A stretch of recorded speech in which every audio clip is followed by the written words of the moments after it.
Assalamualaikum teman-teman, apa kabar semua?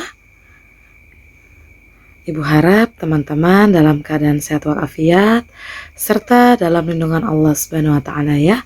Amin. Oke teman-teman, alhamdulillah hari ini kita masih diberi nikmat sehat ya, sehingga kita masih bisa bertemu lagi di Sentra Sains ya. Nah, seperti biasa, sebelum memulai sentra, kita berdoa dulu ya teman-teman, supaya ilmu yang akan kita terima itu menjadi ilmu yang bermanfaat dan penuh keberkahan ya. Yuk kita berdoa.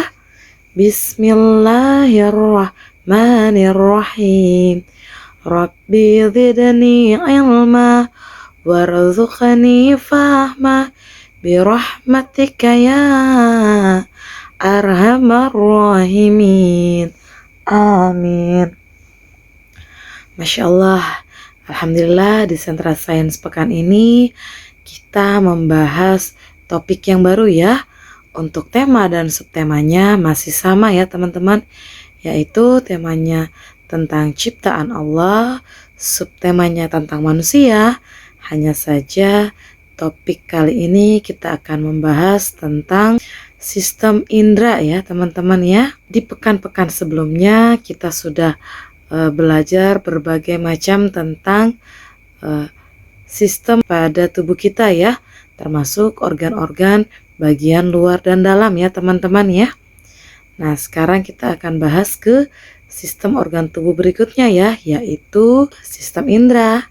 Nah teman-teman, sebenarnya sistem indera ini sama seperti pelajaran sebelumnya ya, yaitu waktu kita belajar tentang panca indera ya. Jadi sistem indera ini tidak jauh materinya dengan panca indera kita yang telah berlalu ya. Hanya saja di pekan kali ini kita akan membahasnya lebih detail ya. Nah, untuk pekan ini kita akan membahas dua panca indera dulu ya, yaitu tentang indera penglihatan yaitu mata dan indera penciuman yaitu hidung ya. Nah, siapa di sini yang masih ingat ya, sebelum kita bahas lebih jauh tentang sistem indera, siapa yang masih ingat apa sih panca indera itu? Ya, betul sekali. Panca indera adalah 5 organ tubuh manusia yang dapat membantu manusia dalam menjalankan aktivitas sehari-hari ya, berfungsi sebagai alat sensor ya. Jadi kalau kita simpulkan, sistem indera adalah bagian dari sistem saraf yang berfungsi untuk memproses informasi indera ya. Di dalam sistem indera terdapat reseptor indera, jalur saraf, dan bagian dari otak ikut serta dalam tanggapan indera ya. Nah, panca indera manusia itu terdiri dari yang pertama indera penglihatan yaitu mata, yang kedua indera penciuman yaitu hidung, yang ketiga indera pendengaran yaitu telinga, yang keempat indera pengecap atau indera perasa yaitu lidah, dan yang kelima adalah indera peraba yaitu kulit ya. Nah, adapun fungsi dan bagian-bagian dari panca indera manusia ya. Karena kita akan membahas dua panca indera dulu, kita akan bahas indera yang pertama yaitu adalah indera penglihatan kita ya, yaitu mata ya. Indera penglihatan manusia adalah mata ya, yang secara umum berfungsi untuk melihat keindahan alam semesta ya teman-teman. Masya Allah sekali ya. Nah, indera penglihatan itu juga sering disebut sebagai fotoreseptor ya, karena mata sangat peka terhadap rangsangan cahaya ya. Nah, di dalam mata terdapat beberapa bagian sebagai proses penglihatan ya. Nah, bagian-bagian tersebut memiliki fungsinya masing-masing ya. Nah, apa aja sih bagian-bagian mata tersebut? Oke, Ibu sebutkan ya. Yang pertama adalah kornea, yang kedua adalah iris, yang ketiga adalah lensa, yang keempat adalah retina atau yang biasa disebut selaput jala, yang kelima adalah saraf mata, yang keenam adalah otot mata ya.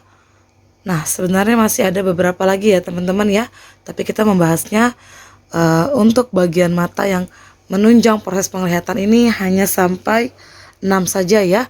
Nah, kita akan bahas fungsinya ya, setiap bagian-bagian ini ya. Nah, kita akan bahas yang pertama dulu yaitu kornea mata ya. Nah, kornea mata itu berfungsi untuk meneruskan cahaya yang masuk ke dalam mata ya. Cahaya tersebut akan masuk dan berakhir pada selaput jala atau retina ya. Nah, untuk bagian kedua yaitu adalah iris ya. Iris merupakan selaput pelangi yang letaknya di belakang kornea mata ya. Nah, di tengah selaput pelangi tersebut terdapat celah yang disebut anak mata atau pupil ya. Jadi kalau teman-teman berkaca perhatikan lingkaran paling kecil yang berada di tengah-tengah mata itu disebut pupil ya. Nah, pupil ini sendiri berfungsi untuk mengatur banyaknya cahaya yang masuk ke dalam mata ya. Nah, iris ini mengandung pembuluh darah dan pigmen ya. Jadi jumlah pigmen itu akan menentukan warna mata ya.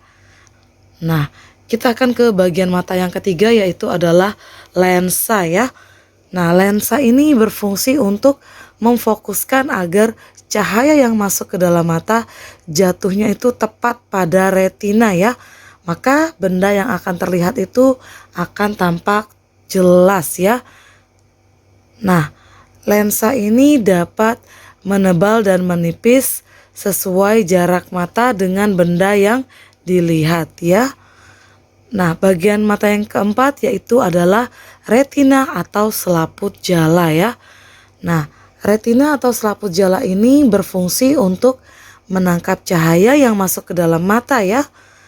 Retina ini sendiri terletak di paling belakang pada mata ya.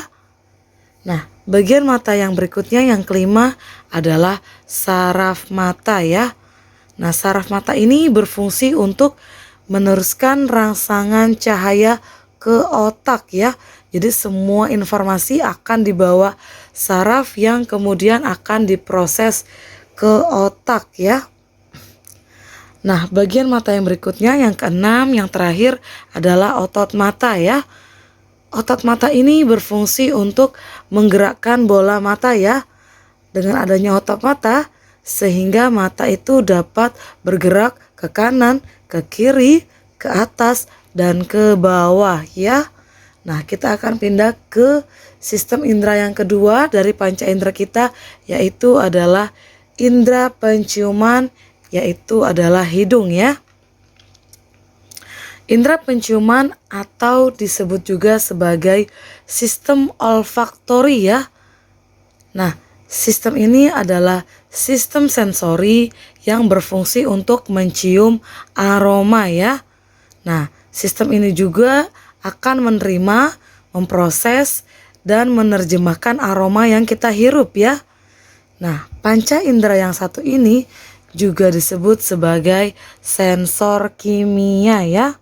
Hal ini membuat indera pembau mampu mendeteksi unsur kimia yang berasal dari makanan dan benda sekitar ya.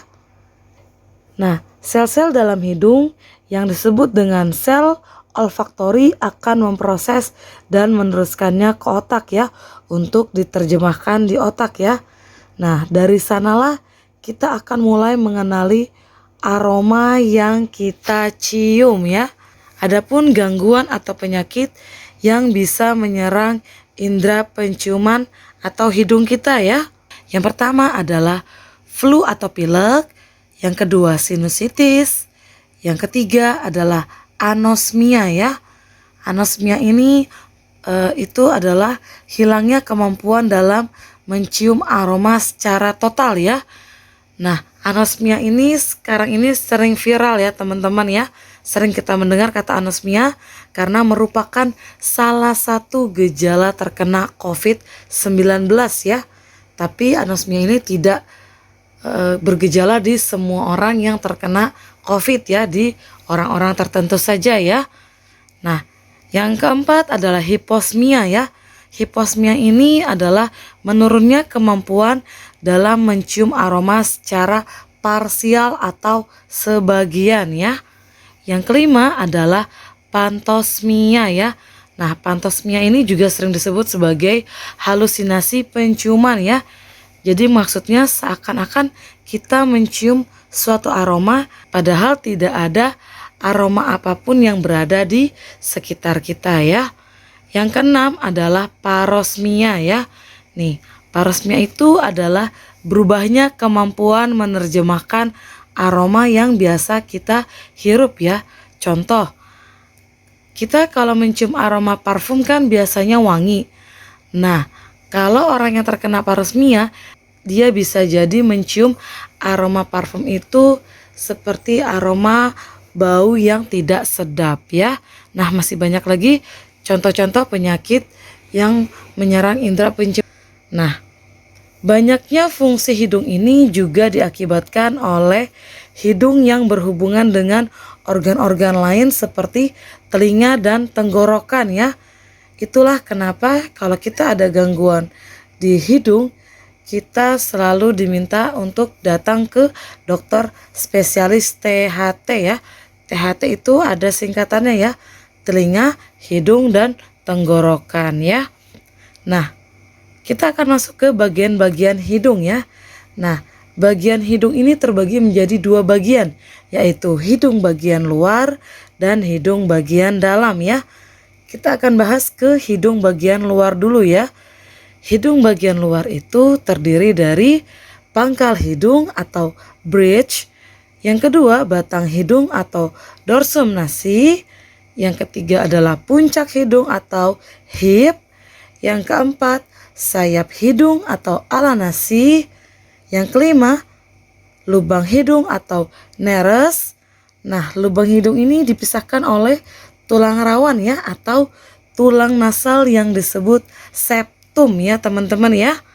Yang keenam adalah kolumela atau sekat tulang rawan dan kulit ya. Nah, sedangkan hidung bagian dalam itu terdiri dari lubang hidung. Lubang hidung ini memang ada yang di luar dan di dalam ya, karena dia bentuknya itu saluran ya teman-teman. Yang kedua adalah bulu-bulu halus hidung. Yang ketiga adalah silia. Yang keempat adalah dinding tengah hidung. Yang kelima adalah dinding samping hidung. Yang keenam adalah sinus. Dan yang ketujuh adalah nasofaring ya. Nah, kita akan bahas ya. Oke, kita akan bahas yang pertama itu tentang lubang hidung ya. Nah, lubang hidung ini kita memiliki dua lubang hidung ya, yang berperan sebagai pintu keluar dan masuknya udara ketika bernafas ya. Nah, untuk bulu-bulu halus hidung, bulu-bulu halus ini berfungsi untuk menyaring kotoran yang masuk ke rongga hidung ya. Jadi kalau teman-teman misalnya bersihin kotoran hidung atau ngupil misalnya ya, nah kotoran tersebut adalah hasil kerja dari bulu-bulu halus ya, untuk menyaring partikel-partikel kecil atau seperti debu-debu ya, sebelum masuk ke bagian hidung selanjutnya ya. Nah, untuk silia ya, silia ini terdapat di dalam rongga hidung. Terdapat pula jaringan-jaringan kecil yang bekerja seperti sapu ya. Jadi Masya Allah sekali, sudah ada bulu-bulu halus hidung, terus ada lagi silia ya, jadi terfilterisasi, makanya udara yang kita hirup melalui hidung itu lebih bersih daripada yang lewat mulut ya. Nah, silia ini berfungsi untuk menangkap kotoran dan mendorongnya agar tidak turun ke saluran pernafasan yang lebih dalam ya. Tapi silia ini sangat sensitif terhadap zat berbahaya ya. Salah satunya adalah asap rokok ya.